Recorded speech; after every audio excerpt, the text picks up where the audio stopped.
Hello, and welcome to FACT's webinar called The Art of Email, How to Write Emails That Your Customers Look Forward to Reading.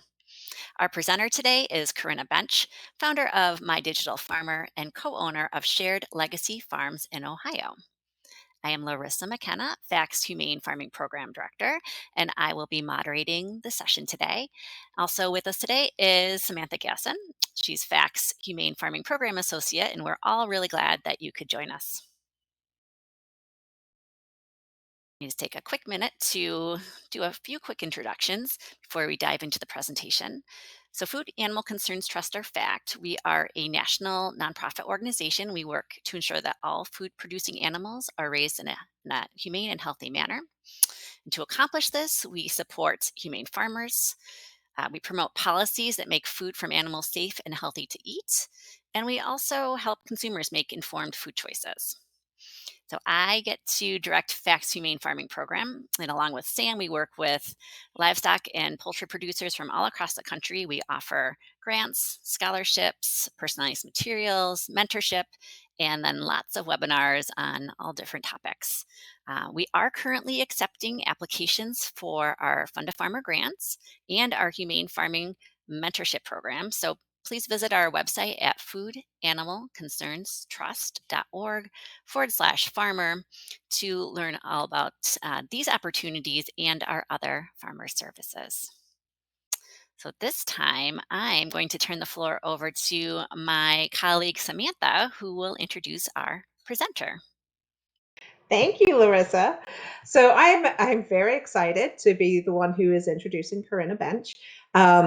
She did a webinar for us. I think it's been about a month ago at this point about cultivating customers. And so if you did not attend that webinar, I really suggest that you go ahead and do that. It was really, really good, and she's got a lot of really good information to share. So as I said in the last webinar, I got to know Corinna Bench, not personally, but just through her work with My Digital Farmer. And I heard about her through a friend of mine at the beginning of the pandemic when everybody was trying to switch around things. I have a farm in North Carolina, and like everybody, I was swamped and didn't know what to do. And one of the things that I knew I should do, and especially when we started to go more online and that kind of thing, I knew I needed to do something about my newsletter. And so as I was working through Corinna's first 10 episodes on her podcast, I think it was episode 11, Corinna, you'll have to correct me if I'm wrong, which was an interview that Corinna had with the owner of Raleigh's Hillside Farm. And she talked all about her newsletter. And I had quite a few people on my email list. It was close to 1,000 people on my email list, but I only sent out 2 emails a year, and I bitched and moaned and complained every single step of the way. But after listening to how excited the woman from, I can't remember her name, I'm sorry, Corinna, from Raleigh's Hillside Farm was, and how I had already sort of gained quite a bit of respect for Corinna. So at that point, I was like, okay, I've got to be okay with these newsletters. And I did. And once I got into it, and I got more excited about it, and I got positive feedback. And now I send out a weekly newsletter.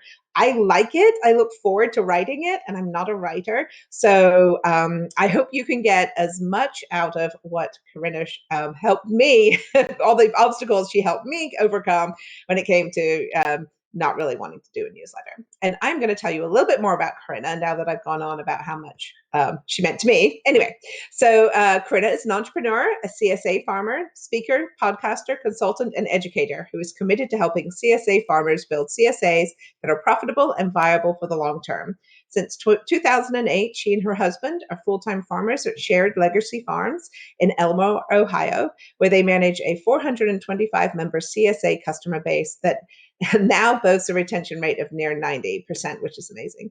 Corinna is the founder of MyDigitalFarmer.com, which is dedicated to helping farmers master the art of messaging, sales, and customer management for their CSA. She is a promoter of the National CSA movement and serves as a collaborator with the CSA Innovation Network. She also hosts the My Digital Farmer podcast and the CSA Marketing Discussion Face Group. You can follow her, and I will put her social media handles in the chat, so you guys can go ahead and copy and paste that.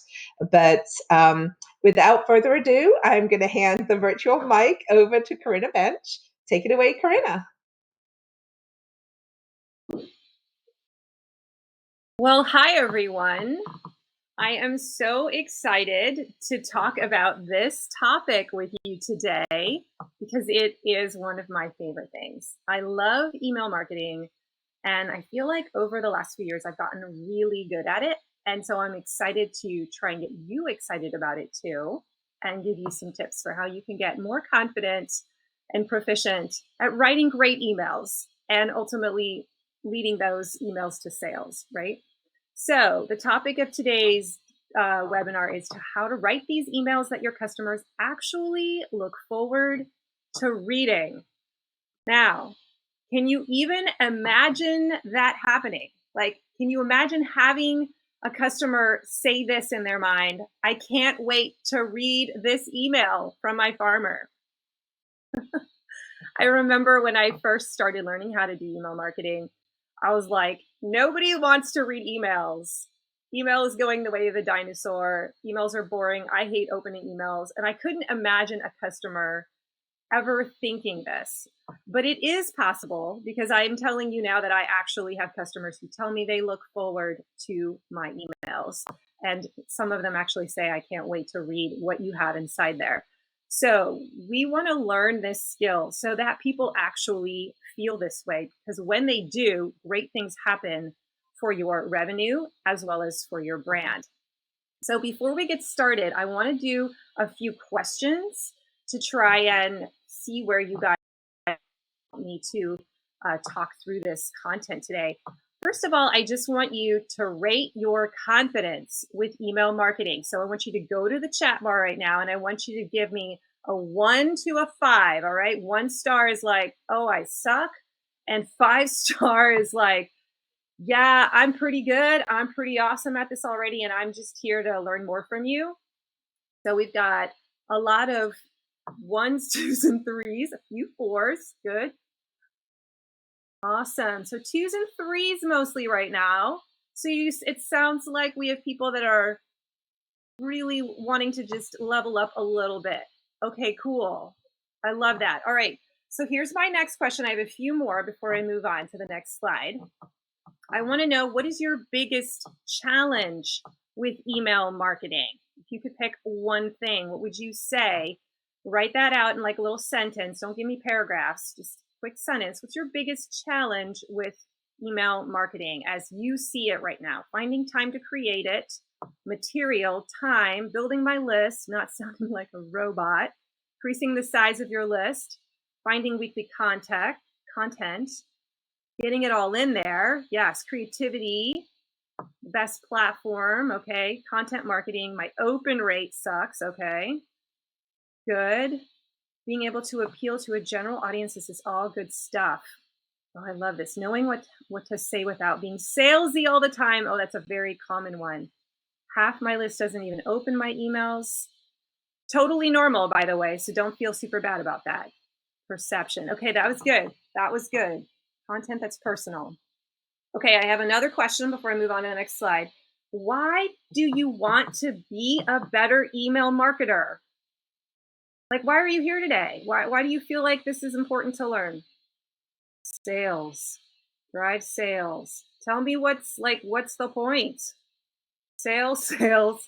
Connect with customers. Oh, I like that. Connected. Relationship with my customers. It's where most of our sales come from. To motivate myself to actually do it. Okay, build relationships, create a relationship, sales, loyalty, customer reminder and loyalty, connection, powerful driver for sales, build trust. Good. Okay, you guys already know what technically the benefits of email marketing are supposed to be. We're going to talk about some of those things you are literally typing in right now. Educate, remind them you are here. Yes. When you show up in the inbox, even if they never open it, they see that you still exist. Super important. Okay, awesome. Those were really helpful. Now here is my last question. What keeps you from embracing email marketing? Like, what's been holding you back from learning this skill? Like, what are you telling yourself in your mind? Time. You're telling yourself that you don't have time to learn it. Okay. Because that may not be true, but that's what you're telling yourself. Okay. Cost of a monthly service. Okay. I don't have anything to say. Oh, but you do. You just think you don't. Okay. Does anyone care? Looks like it's a lot of time, sounding preachy. Okay, so I just want you to pay attention to the things that are coming through here. This is so good. Seems people get too many emails nowadays. Yeah, so we have these thoughts that are in our head about it, right? And we make that mean something. And that's what's holding us back from taking action. So I'm hopefully going to debunk some of these myths. Um, we already do it. We struggle with developing and providing engagement. It used to be time, but my newsletter is almost like another. Oh, I can't read the rest of that. Okay, this is so good. All right, thank you guys. Time is definitely a big one. I hear ya. All right. Well, I'm going to move on to my presentation now, and I promise that I will answer your questions at the end of the presentation. So keep notes, okay? And there will be a few other places where I ask for some feedback. So here's why I am so passionate about teaching email marketing so that it's done well and you feel good about it. Here's why. You see that? That happened about 5 days ago because I sent out one email to my email list. In one day, I made that much. Maybe that's not a lot for you. That's a lot for me, for a vegetable farmer. And so I know that meat sales typically are a little bit higher, but for a vegetable farmer, that is a nice chunk of money. And I actually sold out. I probably could have made more, but I sold out. Okay. Now, this didn't happen right away. Like, this skill didn't happen overnight. I had to learn it, I had to cultivate it. But now that I have the skill, I can send an email and this happens consistently. And that's pretty awesome. Some of you guys were talking about how the whole point is to drive sales. That is definitely one of the goals. And you can drive sales once you've built a connection with people. So let me just briefly introduce myself. That was an amazing introduction, though, Sam, so I kind of don't have to say anything more. But I am first and foremost a CSA farmer. I will definitely try to talk about retail stuff so that those of you who are not CSA farmers aren't like, hey, that's not about me. But I have a CSA farm in Elmore, Ohio. It's our 14th season. And I am also an educator now for other CSA farmers. So I teach farmers, vegetable growers, how to start a CSA from scratch. I have an online course called CSA Quick Start. But I'm really passionate about just teaching marketing to farmers in general. Yes, CSA farmers, but more and more also to other farmers who are CSA farmers, because it's all kind of the same thing. Because so many farmers never learned this skill. We learned how to grow and produce our stuff, but not how to sell it. And I didn't know how to do it either. So I'm all self-taught. And when I started to learn this stuff and I started to see it making an impact, I felt like my greatest use to the industry would be to share this with other farmers so that you guys could start making more money. We could all be profitable. And so that's kind of what I do. That's what mydigitalfarmer.com is all about. Now, next slide. Here's what we're going to talk about today. We're going to discover what the goal of the weekly email is. And heads up, it's not to sell stuff. Eventually, yes, but just hang with me. Don't leave, okay? Don't leave the webinar. We're getting there. We're also going to discover the parts of a basic email and how you should be optimizing them so that people will keep opening them and reading them. We're going to talk about the one thing you must ace to get someone to open your emails. We'll talk about what to talk about in an email. I know that was something that people brought up in my question there. And what not to talk about. And we're going to talk about the right way to format your email so people will keep reading it. And hopefully you're going to discover some renewed confidence for how to grow this skill of email copywriting. Now, I want to just stop here and make sure that I make a distinction. I'm going to use these words kind of interchangeably. There's the email newsletter and the weekly email. And in my mind, they're kind of the same thing. There's a little bit of a distinction, like when it's CSA season, I'm sending people a weekly email, and sometimes I link off to my blog post, which is a, fancy, like long form newsletter with all kinds of articles in it. But at its core, a weekly newsletter can also just be a weekly email. That's just an email. that has different like sections in it. So I want to make sure you know that they're kind of the same thing in my mind as I go through this. Okay. All right. So that's what we're going to be discovering today. If we can get through that stuff, I'll feel like I was successful. Now, you may have heard this phrase, the money is in the email list. And I just want to debunk this because, yes, although it's true that the larger your email list, the more potentially the more sales you can make, some of this can be vanity metrics. Like you can be like, oh, I have like 5,000 people on my email list. But if those email members are not engaged with you, it really doesn't mean anything. And if they're not opening your emails, that's really just a vanity metric. So a better thing for us to kind of focus on is that the money, here's a better uh, axiom. The money is in the strategy for how to use your email list. Okay, so that's what we're teaching today. We're going to talk about how do you actually write these well? How do you become a regular creator of weekly emails, the weekly newsletter, so that you can actually make money from your email list? Now, let me talk about the goal of email marketing. Do we know the goal of why you write emails? Why do we even take the time to collect their name and their email address? So here is kind of the overarching theme of today. The goal of email marketing is actually to assist in moving a customer or a potential customer, they might still be a lead, from one stage of the customer value journey to the next. So we're not always writing emails just to make a sale. We're using email to cultivate the customer and move them closer and closer to a super fan status, right? To a buying customer. And we're trying to warm them up into that. So if you've never seen this, I'm going to do a very quick overview. This is sort of the framework that undergirds everything I teach in digital farm at my digital farmer. This picture here kind of describes the journey that a typical person makes through your brand. And we all start out when you first get to know a brand, when your customer first finds out about you, they're kind of down there in the bottom left corner.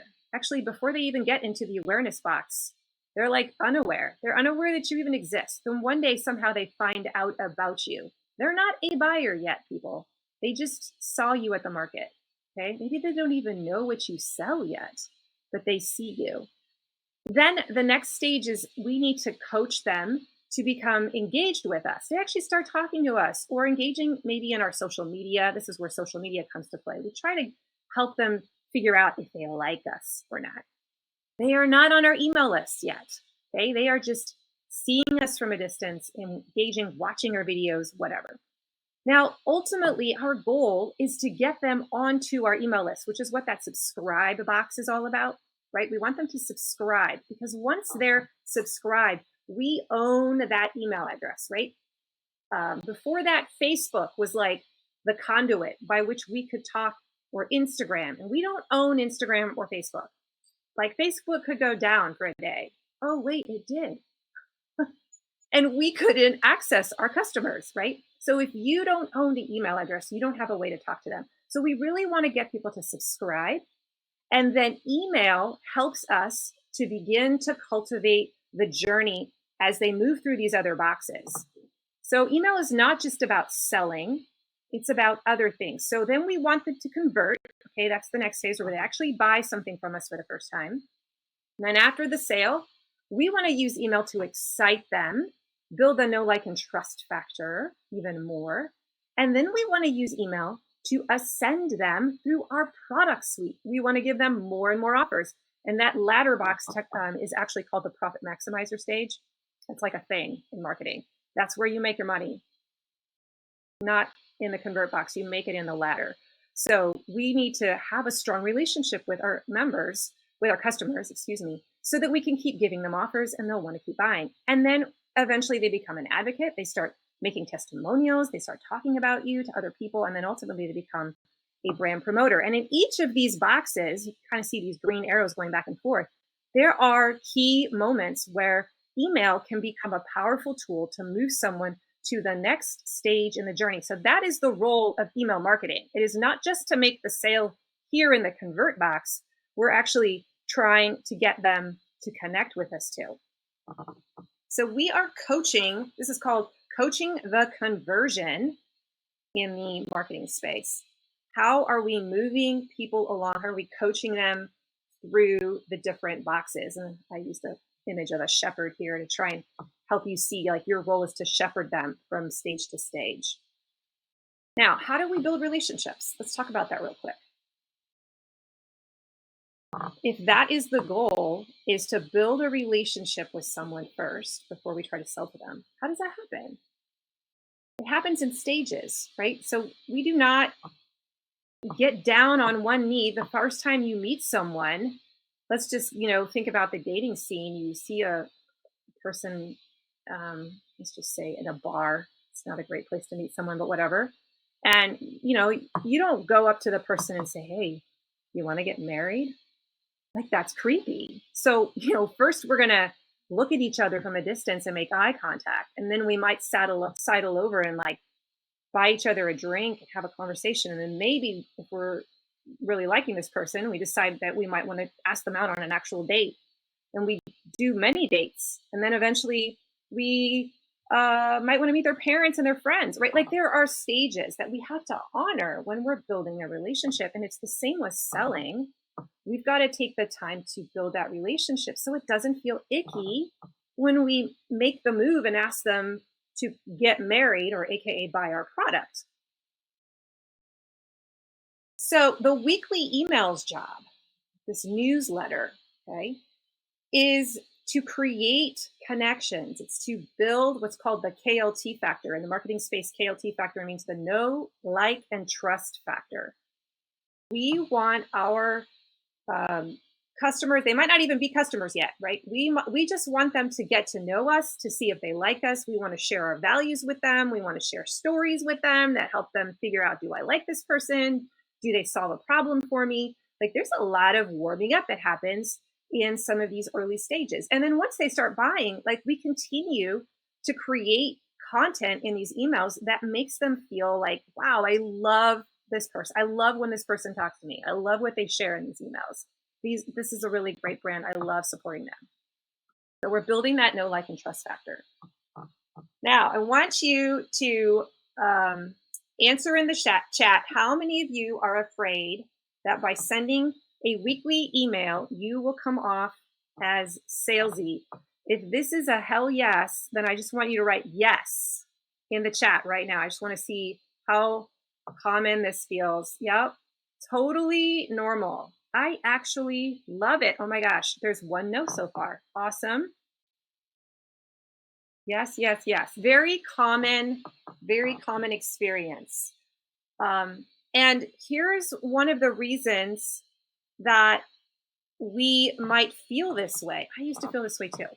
We avoid email because we've only seen it used as a tool to sell.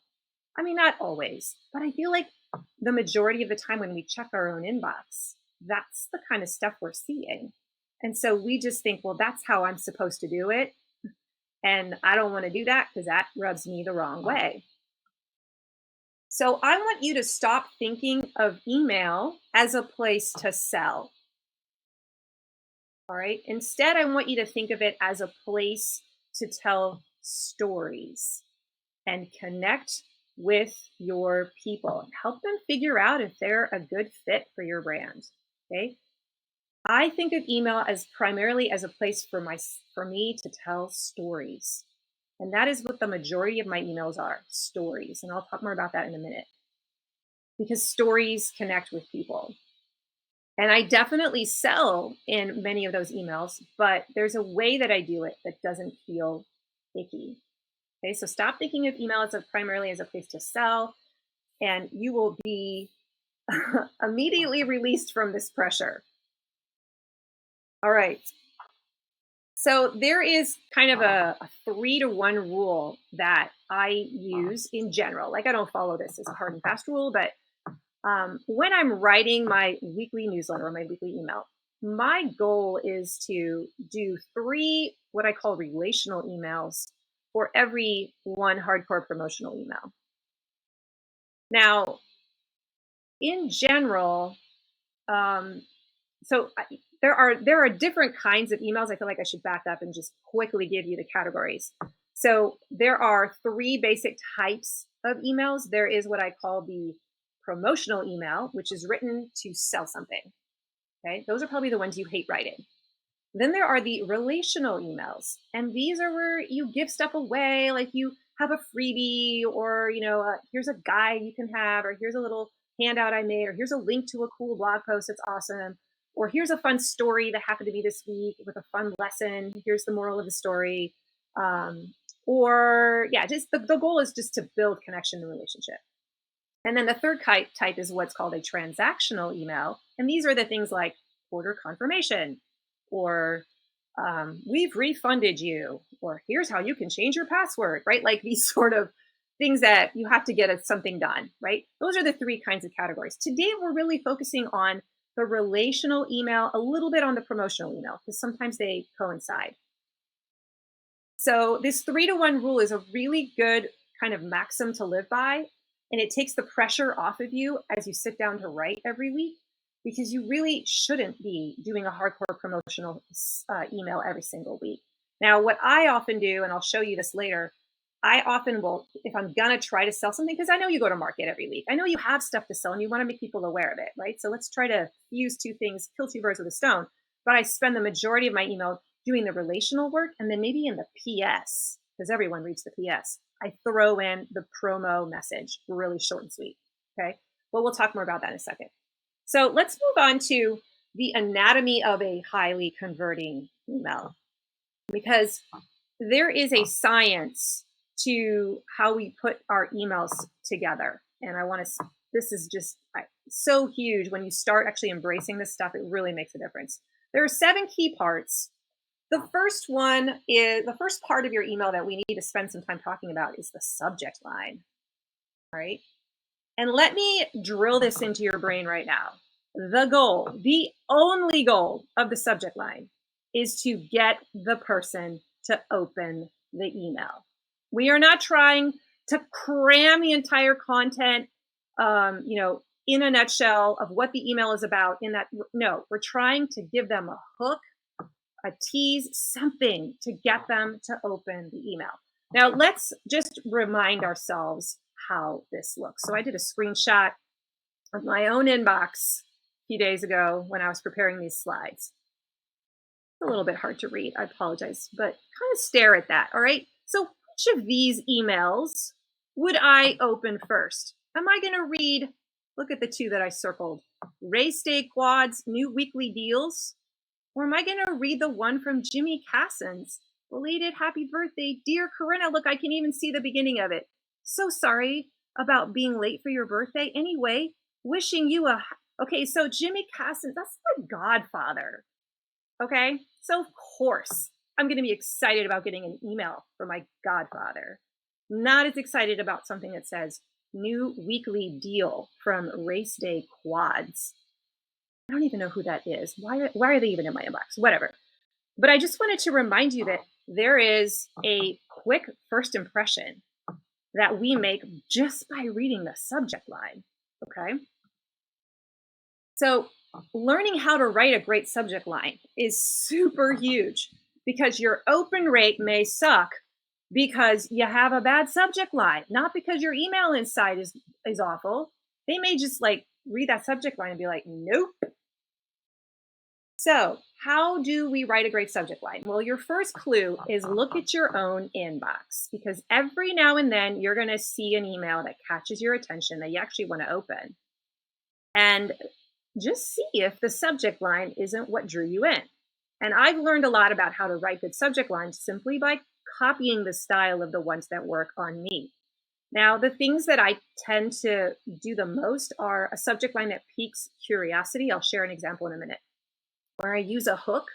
So maybe ask a question, like it could just be a question in the subject line that you're going to answer in the email.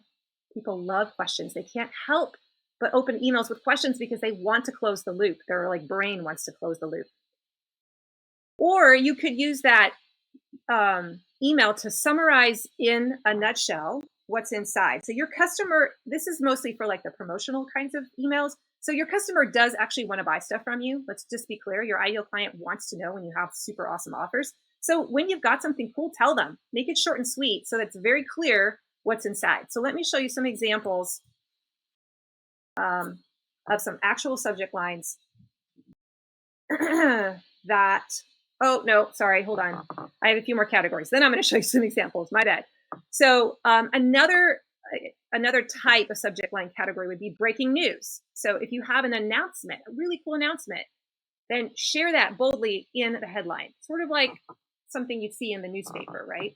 That's going to basically tell you something awesome just happened. Share secrets or insider tips.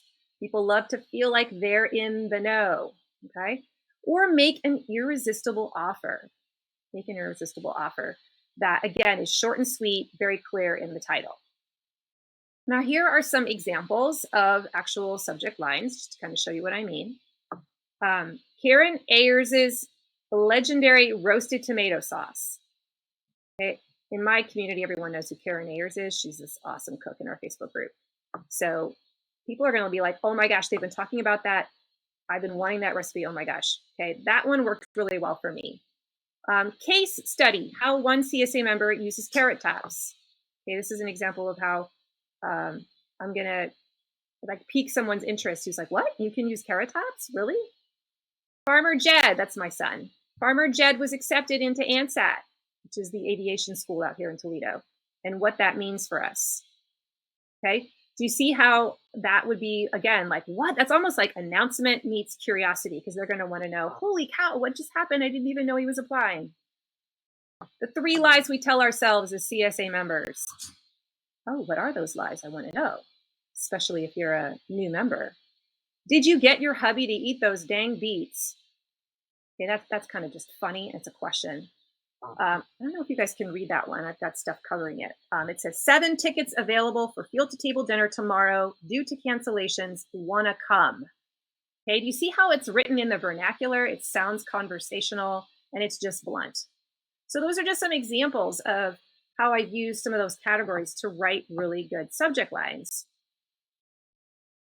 So sometimes your email isn't being opened because your subject line is just bad, and that might be all you have to work on. Okay, the second element of a really good email is the sender profile name. Will it be personable or formal? Let's go back. You're probably like, what are you even talking about? You guys, this matters. Take a look at this inbox again. Here we go. Does it matter? Like, look, we've got AMA Publications, Donald Miller, business, that's business made simple. The Life Coach School, Jen Holdchild, Jimmy Cassins, Your Local Library, Salome Shellac.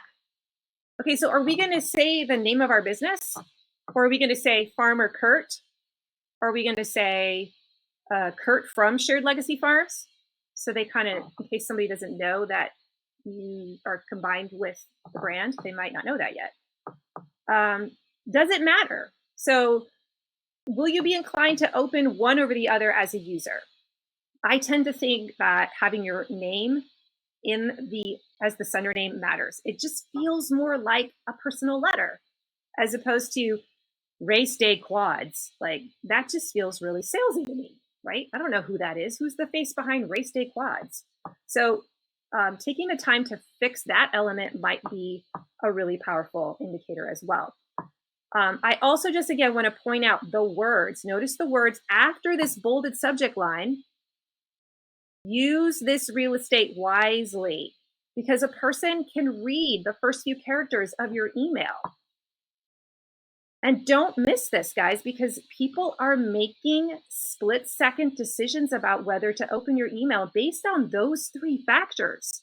So we can already increase our open rates just by optimizing those things. So pay attention to the first sentence of your email. There should be a nice hook in there that helps them decide, by looking at their mobile device. Oh yeah, I want to open that. Okay, let's move on to the third element, the hook. So this is the first sentence. of the email. And this matters because what I just talked about, like they can actually see it sometimes in the email itself when they're just deciding whether to click on it. But I like to deliver an open loop that gets them to keep reading. Okay, so they've opened the email. Good job. Yay. Now they're inside. And now our job shifts, and we need to just get them to keep reading all of the content. And what you're going to find is that this is probably how you do it too. When you open an email, most people scan it first. And again, decide within a few seconds whether there's stuff in there that they want to read. So they're going to be looking for the headlines, or they're going to just quickly look at a few sentences, the things that might be bold and jump out. And that first sentence is important because if it's a good hook, it's going to open a loop and they're going to want to draw, they're going to be drawn in there, going to want to keep reading. So one of the ways that you can create a hook is by empathizing with a common problem that your ideal customer has, the person that's opening this email. So here are some examples of opening hooks that come from some of my emails. I hate wasting food. Oh, so do I. Tell me more. You, the farmer, hate wasting food? Tell me more. Has this ever happened to you? You reach back into the back of your fridge and find an old produce bag, and inside is some old lettuce all squishy and yucky. Yes, you guys, I write like that. That is not an English essay, is it? I write like I talk. But somebody's going to be like, oh my God, yes, that's happened to me too. And they're going to want to keep reading. Okay. 2 years ago, I made a rather remarkable discovery as a farmer's wife. I found out I don't hate kale. And that just might be like, oh, I want to keep reading. This sounds like a fun story. Okay, do you see that? So, and these are common problems that other people have. They're like, I hate kale. Oh, how did you stop hating kale? I want to know. So that's one example. Another great hook is to share secret knowledge and to hook that in at the beginning. So here's another example. Every now and then, Farmer Kurt drops a value bomb on me out of nowhere. Okay, and then I start to tell about something that I didn't know before I married a farmer that blew me away, and that I know my audience is going to think is really cool. Okay, so this is a hook where they're like, whoa, what is that? He surprised you? What is this piece of information? I want to know. Many people don't know that there is a best time to buy corn in bulk. I'm about to let you in on the secret. Are you ready? Notice how I use parentheses too, because it kind of makes it feel like, I don't know, a little insider, a little formatting like that. They're like, there's a best time to buy sweet corn? Oh, yes, there is. You guys know when it is, by the way? Tell me in the comments if you know. When's the best time to buy sweet corn in bulk? I want to know. I want to see in the chat. What do you think? No clue? No idea. August. It is August and late July. And the reason is because if you're buying in bulk, at least at our farm, you get a bag of like 65 ears. You're getting it by the count. And the ears are biggest in August because there's more sunlight. So that's when they're huge. So you're getting more bang for your buck. Little trick. Okay, so this is what I share in the email. That email did really well. Okay, so sharing secret knowledge like that. Another example for a great hook is to ask a question as your opening line. Okay, when can CSA samplers sign up for next year? Okay, that was a question that I knew a ton of my people were asking. Sampler members are people who have like a trial membership. And so I just put it at the beginning of the email. Like, this is what I'm going to talk about. So sometimes you're just direct. No beating around the bush. The next one, how many licks does it take to get to the center of a Tootsie Pop? Do you know there is actually an answer? And then the rest of the email, like I tell a story and then that kind of ties into that and there's a message at the end. But that's a question that people are gonna be like, what? And I had a little picture of the owl, that was looking at. Third one, did you know you can freeze garlic? That's a question. People are gonna drop, like mic drop for some people on that one. You can steal that one. Just do a whole email about how you can freeze garlic, just popping it in a mason jar. It'll blow their mind. Okay, so asking a question and then just giving them the information. Okay, so that was some examples of great hooks. You really need to ace that opening line because you're trying to get them to keep reading. Number 4 is the body.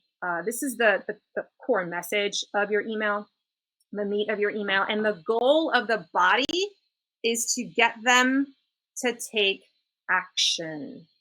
Okay, get them to take action. So I actually always write my call to action first before I even start writing the email, the body of the email. I write that first and then I kind of go above it and I start filling in the details because everything is driving to that action. And so this is going to be, we're going to talk about what the heck do you talk about now in this section, in our next section here. What do I talk about in my email? So I would like to know before I get started here, what topics or types of content have performed well for you. So just share a few suggestions here in the chat. We're going to take about 20 seconds to see what you say. When you've written a weekly email, what have been some of the things that have done well? What's going on the farm? That's a good one, Scotty. Anybody else? All of you guys with like 2s and 3s are like, yeah, nothing. What's ready to pick? Stories of what the animals have done. Yes. Special events, discounts, beef back in stock. What's new? When something funny happens, updates on my kids. Good. Yeah. Stories, animal farm stories. Okay, you guys, listen. Other farmers are saying this too. Stories, cultivation methods, permaculture practices. I have a template I use. Okay, awesome. So you guys have already given away some of the answers. We're going to chat now about what kinds of things could be in the body of the message. Family challenges. Oh, so good. Yes, talk about your family. Okay, so first of all, this is my go-to. This is my number one performing topic. And when I can't think of anything, this is the one I fall back on. Tell a story or a parable with a message. Okay, this is where you are taking on the role of the wise farmer. They all think that you're wise, by the way. So find something that happened to you this past week, like something actually that happened, and tell it, and then have a little message at the end, or maybe put the moral of the story at the top as your hook. What the moral of the story is, and then tell the story, and then reiterate at the bottom.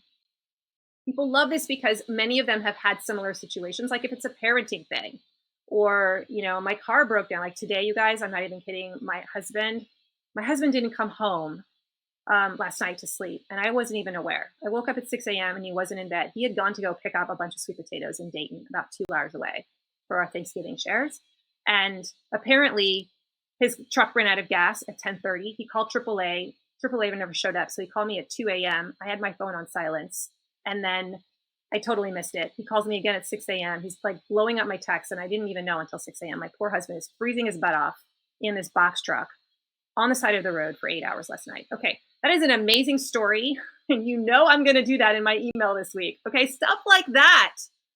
And then you want to find like the message, like the thing I learned from that. People resonate because they're all like, yes, that's totally happened to me, or I can relate. That's the kind of stuff I'm talking about.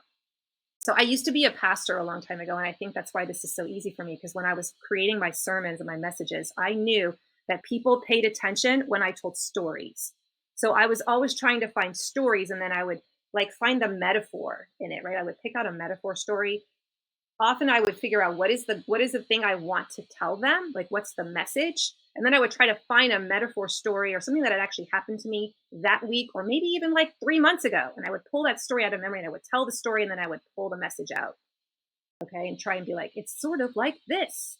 So that's kind of what I'm talking about. You want to look for those stories. So here's an example. If you can squint or take a screenshot right now. This is a story that I told about my son, Josiah, and how he learned how to swing when he was like 10, which is really late. And so I just kind of shared the moment that he finally learned how to pump, and how just what that meant to me as a mom, and how sometimes kids don't follow the path that you think they're going to follow. And I got a lot of comments back from people. Okay, you could also share a new resource or a video or a guide or a tip. Here's an example. I made something called the Cocktail Diaries. This was like a PDF of all these really cool mixed drinks people were making with our fruit share. And I just delivered it. I shared it with people. And notice, did you miss the cocktail bonus guide? Here it is. And I delivered that. So that's something. Come up with some really cool tip, and people love getting free stuff. Hold on. Okay. Here's an example of a tip where I share how you can freeze garlic. Remember, I was talking about that earlier, and I took a picture of it, and then I kind of talk about it on either side. I think you're getting the slides for this later, so I'm just going to keep moving because I'm looking at my time. I want to make sure I keep moving here. Pitch a product. Okay, so yeah, occasionally we want to pitch a product. Remember that 3-to-1 rule? So sometimes that is the topic, and it's okay. And you won't feel weird about it if you spend the other, 3 emails before that having done some of these other things. So here's an example of that email I just sent last week about the Thanksgiving pop-up market. And we were doing this thing where we were giving away feed the need bags. So I was like, hey, we want to give away our food. So we're giving away $30 bags of food, and we want you to buy them for $1 each and then go find somebody in need and give it to them. So that was sort of like the cool offer and the cool pitch. And that's what this was all about. And that's how I made that $6,500, that email I showed you earlier. Okay, this was purely promotional, but I had a cool offer to talk about. Here's another promotional email about, hey, we just loaded a bunch of bulk canner tomatoes into our online store. I needed to get rid of them, and people were ready to take it. You can also share news, updates, or an announcement. That can be the focus and topic of your email. So if you've got something really big that just happened, that should be the one thing that you talk about and focus on. Okay, so Jed, when he got accepted into the aviation school a few weeks ago, this was my weekly email because it was huge. And I showed a picture of the acceptance letter and why it mattered to us. And there was this big, long story about it. I think I got about 40 to 50 email responses, like replies from people saying, congratulations. Can you imagine getting replies to your mass email? It's pretty cool when it happens. And then finally, ask a question or ask for some feedback. If you have, this is the way to like maybe send a survey, or if you have just one question you want to get an answer to, that's another great way to get guidance. My email list, somebody just asked this, is when I send out to everyone, including my CSA members and people who are on my store list, I would say it's about 1,200 people. All right. So I actually have a resource that I'm sharing with you today. It's my email writing prompts. There's 26 ideas, like suggestions for what you could talk about. And you just can grab that at mydigitalfarmer.com/email topics. So go and subscribe to that and it'll download for you. So I'll put that slide up at the end as well. Okay, let's go back to the anatomy of a great email. We've talked about several things. Now I want to talk about the image and the graphic. So I think it's really important to have some kind of an image in your email's body to break up the text, because just opening up an email and seeing only text is exhausting to the eye, and the brain makes a split-second decision about whether I want to actually invest the time and read all of this. If you have some kind of an image that kind of helps summarize or align with your story that you're telling, it goes a long way, and it helps things keep moving. So here's just some examples. I have a picture of my son. I was talking about something about my son in this email. I can't read it anymore. This was the email that popped out when people actually joined our CSA and renewed their share, and we put a GIF in there. Am I saying that right? GIF? It actually moved when you opened it, and kind of create some energy and just something to look at and engage with. Okay, the sixth element of an engaging email is that you need to have a call to action in your actual email. You need to tell your customer what you want them to do. And like I said earlier, I always write this first. It gives me clarity on where I'm going with my story. Here's some examples of calls to action that you could have. It's not always buy now, okay? You could tell them to go watch a video that you produced or that you saw somewhere else that would be helpful to them. You could say, go read this blog post, either the one that you wrote or someone else wrote that would help them use the product better or would be entertaining. You could say, hey, buy my XYZ. Here's a special offer. Or grab this free resource, like this picture over here with the cocktail diaries. This was a freebie. You could ask them to give you a Google review.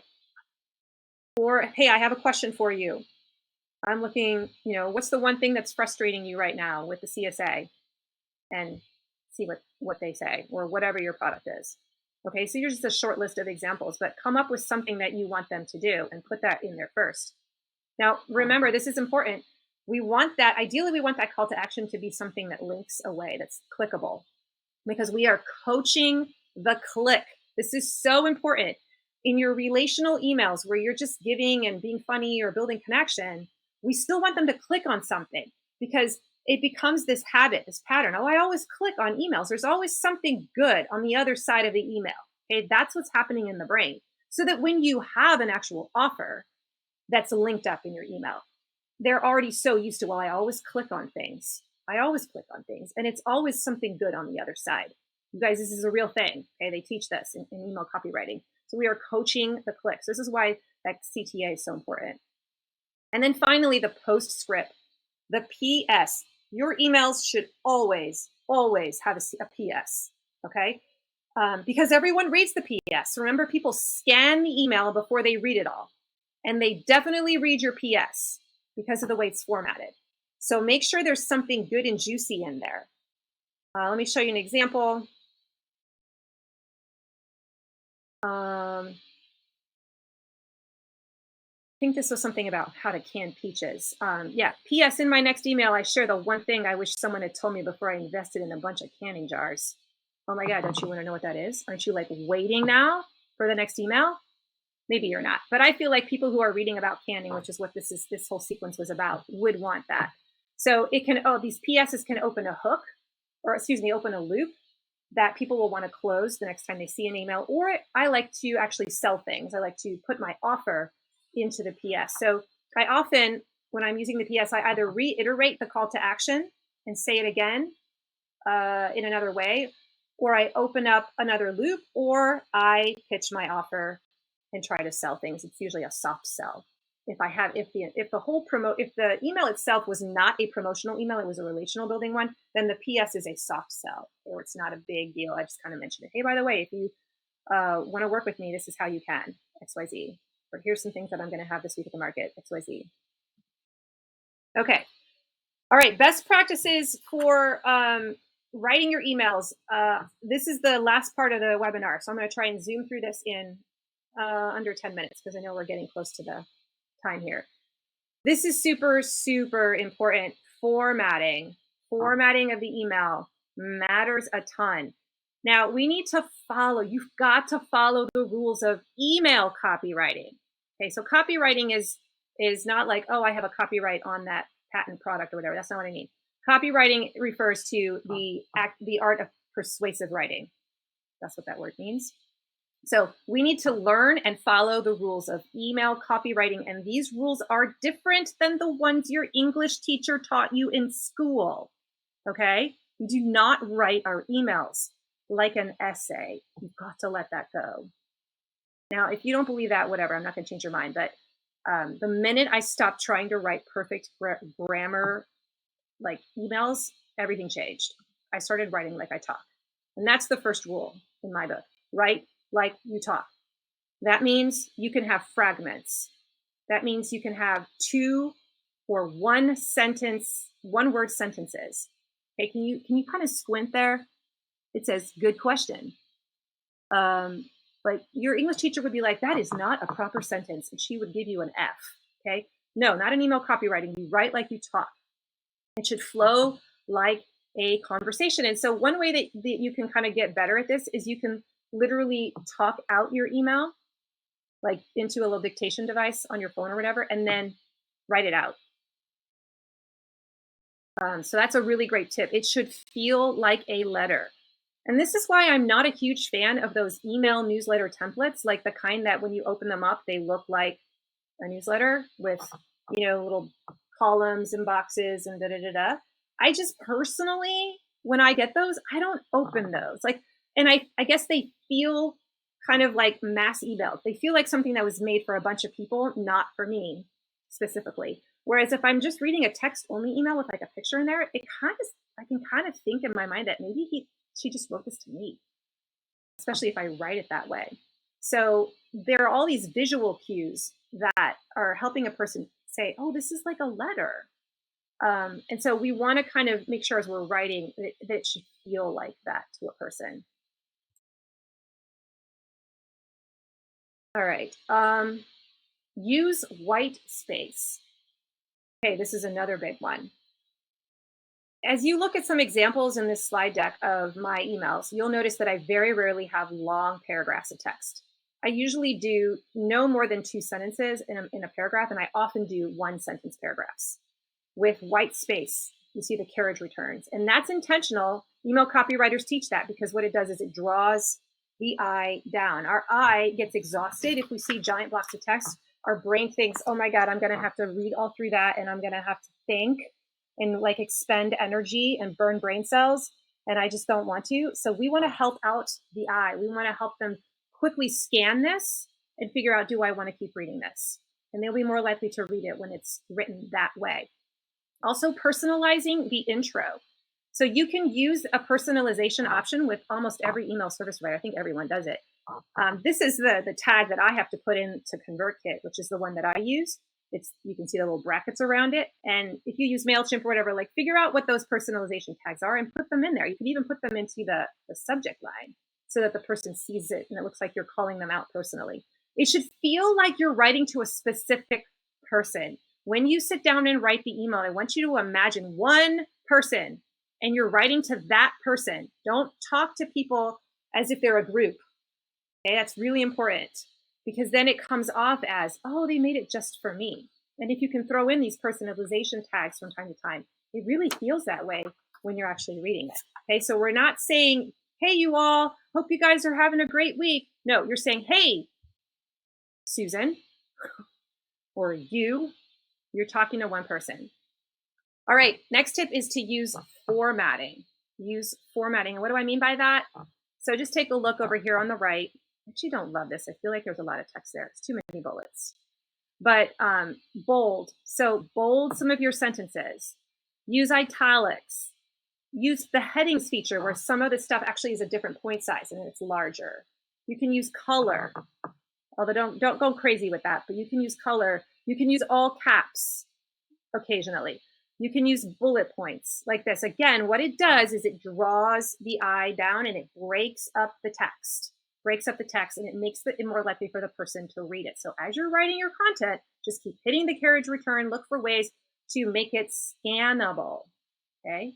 Scannable, so someone can get the gist of what it's about. So we want our email to be easily scannable, and that's what formatting does. It draws the eye down and keeps them reading so they get down to that call to action.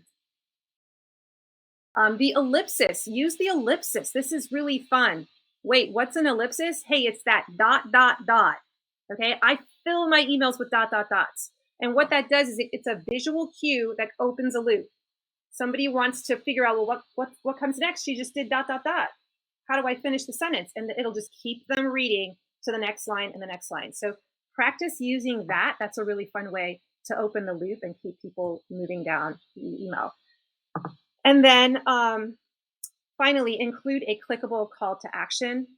You want there to be something to click. So in this example, it's watch my video for canning peaches. They can click on either the image or that text and it'll take them there. Remember, we are coaching the click. We are training this behavior so that when we actually need them to click to buy something, they're used to doing it. And they're so used to having amazing experiences after they click, something valuable happens that they do it, and your click rate goes up too. All right, and then finally, include a picture or a graphic. This also breaks up the text and creates interest. So I already talked about that, so I'm gonna keep moving. So remember, your email content in these weekly newsletters, these weekly emails, is training them. If your emails are boring or same old, and it's always the same format, and it's like, I remember I used to open up newsletters from my church. I feel bad saying this, but I would just open it up and it was like the same thing every single week. Maybe there was one section that had a little bit of different stuff, but I was like, I'm not going to open these anymore. There's nothing interesting in here, right? So we don't want it to be repetitive, same old. They will learn not to click on your emails. We are coaching them to want to open. If we constantly have good stuff in there, then they will keep opening it. So grab my free resource. I want to make sure you know about this, the email writing prompts. You can get it at mydigitalfarmer.com/email topics. That was probably the easiest way for me to share this with you. I think that's going to be really helpful because I know one of the biggest things you guys are freaking out about is like, what do I talk about? And that's going to give you a ton of ideas for how to get started with when you sit down at the computer. All right. Okay, so your homework today, we're getting to the end here. is I want you to take what you learned today and I want you to go write an email newsletter this week. And I want you to practice using some of the stuff we talked about. The only way to get better at this is to practice. You've just got to test it. Practice, practice, practice. See what your people resonate with and what they don't. And you won't be good at it at first. Okay. So it's okay. The only way you can get better is by failing a little bit. So fail forward, try stuff out, and it will actually get easier and faster the more that you do it. And you're going to have a few duds along the way, but you're also going to have a few wows. And pay attention to the ones that get a lot of engagement, especially when you look at your analytics in your email provider. And that's going to help you know what people want. Okay, so here's my last slide. I want to know, after you've learned some of this stuff, rate your confidence now with email marketing. I'm curious, do you feel like I'm a little bit better? Like I kind of have a little bit better idea of what to do to become a better copywriter with email? All right. Threes, threes, fours, fours, 2 to 3. Awesome. Looks like we have a slight increase, and that's what I wanted. So awesome. Can't wait to get back at it. Oh, nice. 4. Good. I'm hoping I inspired you. All right. So here are some next steps if you want to continue to learn from me. You can learn more at my website. I have all kinds of fun free resources there at mydigitalfarmer.com. I have a podcast, and I want to especially send you to episode number 63. This is the My Digital Farmer podcast, episode 63, which is called How to Build an Email Nurture Campaign. That's a different style of email asset that's super helpful. And so go check that out. You can learn how to do that. And if you actually want to get an example of my nurture campaign, like literally the emails, the first 7 emails that go out to people once they subscribe to my list, you can get the swipe file, the actual emails to use as a template to copy. You can go to mydigitalfarmer.com/nurture. Okay, write that down because that's what I talk about in that podcast episode. I would love it if you follow me on Instagram at mydigitalfarmer too. So that's all I have. And we can go, I hope we can go over a little bit, Larissa. I know I went over like 7 minutes, but I'm happy Yeah, to let's stay on a sure. little bit. We can go for another 10 or 15 minutes, I'd say. I want to be respectful of your time and Yes. everyone else's, but there's some good questions that I know came in ahead of time and that are in the Mhm. chat. Let me ask you a question that I actually had. Do you have any suggestions or recommendations or best practices when it comes to length, both of the subject line and then of the actual content? Oh, I don't know offhand as far as subject line what the character length is, but you need to think about how many characters would actually fit into that section if somebody were looking at it on their phone. Most people are opening their emails on their phone. So whatever that character number space is, that's kind of what you're aiming for. It shouldn't be longer than that. It shouldn't have to wonder what I can't tell the gist of what's in here because the sentence is cut off significantly. The length of the email itself, you're not going to like what I say, but I feel like the email needs to be as long as it needs to be. So I feel like the stories, if the story is really good and engaging and it kind of draws them down with those carriage breaks, you can have a fairly long story, and people I think will get out because they'll just be pulled in and they'll want to keep reading. I don't like to have super long emails. So I feel like that medium length of where they have to scroll like one push of their finger, maybe. If you're like on your desktop, for instance, I feel like that's kind of the goal for me. Excellent. Could you talk a little bit about the different systems or platforms that are out there, what you use? And I know there are Mhm. some that are pretty popular, but if you have any recommendations along those lines. Yeah. So most farmers start out with MailChimp. And I feel like that's kind of what I recommend to people because it's free. And if you're just getting started, that's just a good, most like free is very attractive. However, I have heard from farmers but also from other people in other industries, that Mailchimp can get a little clunky once you want to try and scale. So if you really want to invest in email marketing and become awesome at it, I do feel at some point you're going to want to switch to something else. So some of the other good platforms to look at, well, it kind of depends. I think the biggest thing you have to think about is, does this email service provider integrate with my e-commerce platform? That is really, really important. So I might tell you, hey, I love ConvertKit. Like, I love ConvertKit. I love Active Campaign. I feel like those are the two best ones out there. But they may not integrate with your platform. And, that's not fun. If you use, like, some of the platforms integrate with Drip, or so you just have to, Drip is another good one. I'm trying to think of some of the big farm e-commerce platforms, what they actually integrate with, but that's a key question. Um, a question came in about where you get people for your email list. I'm actually going to refer folks to Corinna's last webinar about cultivating customers. But if there's any other tips or advice that you'd like to share of how to start your list and grow it, Hmm. I'm sure folks Yeah, would love to so hear you that. definitely need to have an email service provider in order to grow your email list. You can't use Gmail very well. So what you'd want to do is build what's called a lead magnet. And this is where those subscribe forms that you see on websites, or that you might even see promoted inside of like Facebook or whatever, um, where it says, hey, you want to get my guide for how to fill out a cut list? Grab it here, blah, blah, blah. And then they get taken to a subscribe form. When they click on the link, they give you their name and email, and then you deliver the guide. And those are things that you set up inside of your email service provider. They're called landing pages, or subscribe forms. So every email service provider has that, because that's the primary way that you grow your email list. If you want to get some lead magnet, I'm going to recommend, I have an actual free course. It's called the Lead Magnet Challenge, and it helps you learn how to figure out what your lead magnet could be and actually build it. I walk you through it step by step in 7 days. And you just go to mydigitalfarmer.com/lead magnet challenge. It's an email course. It'll spell it out. There's like a tip every day, and you just do what it says to do, and you'll have it done in 7 days. But that's where I would recommend you start. I saw someone asked a question of what's my open rate and what is a good open rate. And I want to just bring that up. It's a super common question. I feel like if you're getting 30 to 40% open rate, then that's like, that's considered good in other industries.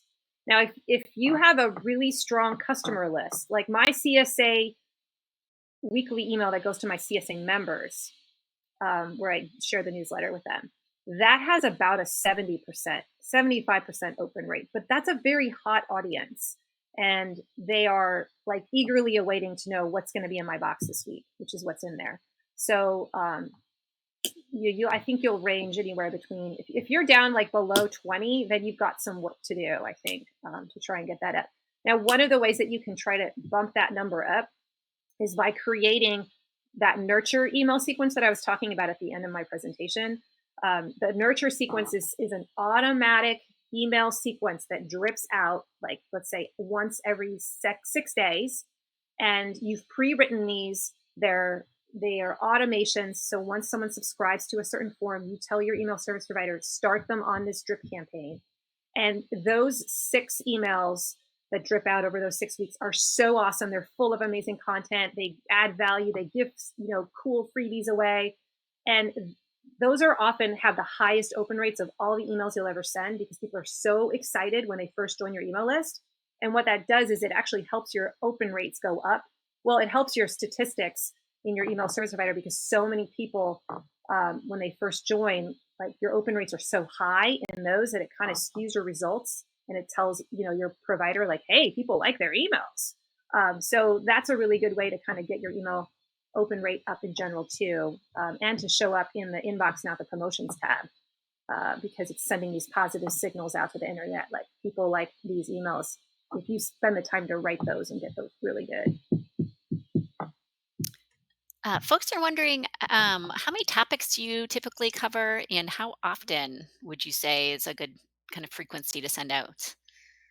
Yeah. email? So I think the rule of thumb, like in the main high season, I think sending a weekly email out is good. In the off season, every 2 weeks is okay. I wouldn't go any longer than that because people kind of forget that you exist. Like imagine somebody has subscribed to your email list and then you don't email them for like 4 months, and then all of a sudden you send them a promotional email. They're going to be like, "Who the heck are you?" Right? And they're not even going to recognize you. But if you've been showing up in their box every 2 weeks, they're like, "Oh yeah, there's that girl again. There's that farm again." Even if they don't open it, you're like top of mind, right? As far as like what you put, the types of topics that go in the email, like sometimes when I'm writing my CSA newsletter every week, I have kind of the core like story or relational element in there, but then I have sections underneath that. So there's like a little line after that and it'll say here's what's in your box, blah, blah, blah, right? And then under that it's like special announcements and it'll be like the highlights reel, but then I give them a click. They have to click away and go over to my blog post on my website where they then read more details about the specifics of that farm event, for instance. So I'll usually have like what's in the box, the recipes section where I just list them and then I link off to the recipe guide, or I'll have the announcements section with the bullet point highlights reel. Those are sort of the topics. So you can build newsletters that way that have sections, but you should primarily have one key message, one main point. In the off season when I'm not doing CSA, I don't structure my weekly email that way. It's more of just like here's a story, or here's an answer to a frequently asked question that I'm going to focus on in the content today. Excellent. All right, I see a couple more. I'm scrolling up and down, so I apologize to folks if I missed your question. Someone's asking, how long would you say it takes to master email marketing, and or is it more dependent on context and kind of engagement and experience? Hmm. Yeah, I think if you're writing something every week and you're allowing you're in, how do I put this? So I think it helps if there's someone that you're sort of following to help coach you as you're practicing.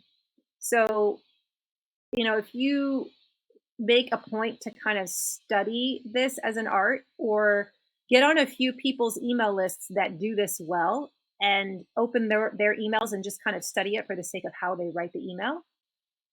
I have a couple of people that I do that for. I'm like Amy Porterfield is one, Neville Medhora is another one. Like they just write really good emails, and I just open them to kind of like be like, oh, how are they doing this? This is so fantastic. I want to try and copy their style, or this is an element I like. So I feel like maybe in a year of writing every week, and then while you're doing that, like just every now and then, like listen to a podcast about it, or study some of the emails where people are doing it well. I think that you can learn a lot just by copying other people's style.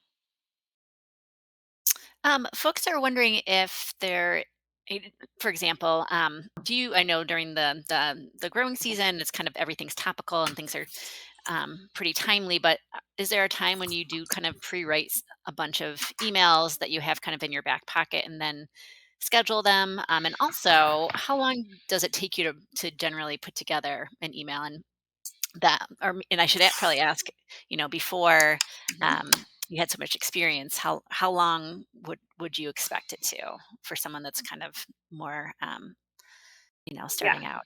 What was the okay? So the second question is easy to answer. Yes. I would like now. I probably spend 30 minutes writing my weekly email. Before I got good at it, it was probably an hour. Most of the time is spent writing that darn subject line. I feel like I spend an inordinate amount of time worrying about that. I usually write out like 5 to 7 different ones, and I end up picking one of them. They're not always all winners, but what was the first part of that question? The How first part much? is, someone's wondering if you pre-write your emails and then schedule Oh, them, and maybe that works better for different parts of the yeah. year than others. Um, So no, I don't pre-write my weekly email, but you totally can. So I mean, if you want to try and send your weekly email on the same day and time every week, so figure out when that is, and you want to like think about when do people actually open emails. Like people check their email in the morning, and then right before they leave work, maybe at night, right? So you kind of want to think about, you don't want to get lost in the feed.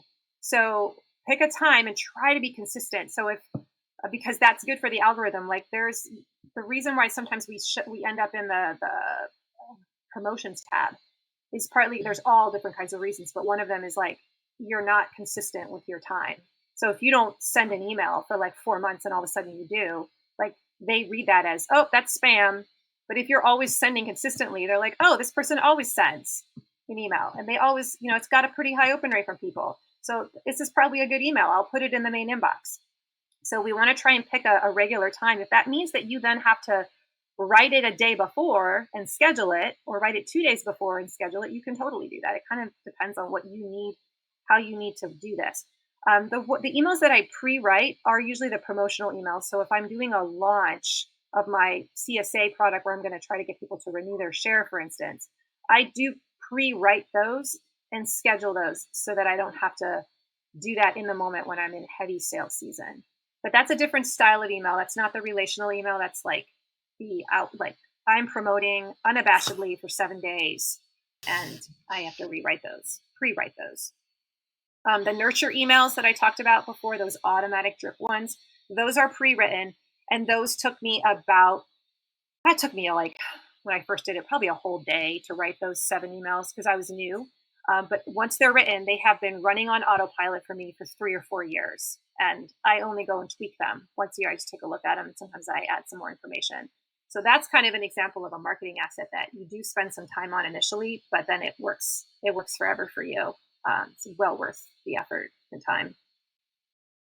Excellent. Well, this has been really fun. Oh, so there's one more question from Sam. She's wondering if it's okay to repeat a story ever, maybe somewhere down the line, or maybe Oh, you have, totally. yeah, Yeah, totally. I mean, especially like your story of origin, for instance, like the origin of your farm. Like you want to be telling that story over and over and over again in different ways, maybe from a different angle, or repeating it, reminding people about it, or a small element or snippet of it. Remember, like not everybody opens all your emails, right? Like if only 40% of people are opening your email, then chances are pretty good that if you write about that story again, a lot of them haven't seen it before. So don't be afraid to bring it up again. They probably won't even remember it that you talked about it, 5, 6, 7 months ago. So yeah, totally. Especially some of these like formative moments that have so many different lessons that we can pull out of them, for sure. it's wonderful. It's great to be able to pull that out of your back pocket after, developing it. Um, so let me just wrap this up. I know folks probably still have tons of questions for you, Corinna, but we do have you back in a couple of Yes. weeks. Um, just a reminder before we get into that we do have a really short survey that's going to or evaluation that's going to pop up on your screen when I close out this webinar. Folks in the audience, if you would just take a minute or so to fill that out, that would be wonderful. I will be sending out an email soon, probably in the morning, with links to the recording and to the slides and to the email topics uh, that Corinna talked about that you can sign up for. And everything will also be posted on our website. So plugging for some other opportunities we have coming up right after. Next week we don't have any webinars, but right after Thanksgiving we will have a special webinar about farm loans and financing options. And then later in December, we will have Corinna back to talk about Facebook groups.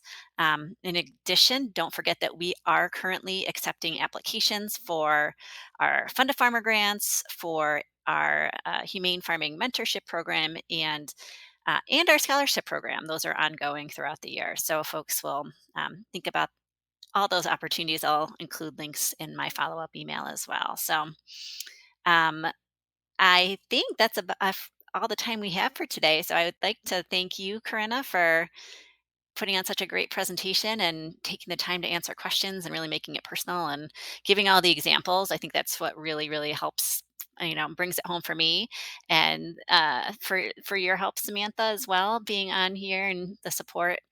And then everyone out in the audience, wonderful to have you all here. I I love seeing all your names pop up every week. It's wonderful to have you, and I hope that you'll join us again in the future. So enjoy the rest of your day. I hope that you all stay warm and that we connect again soon. Bye for now. Everyone. Night.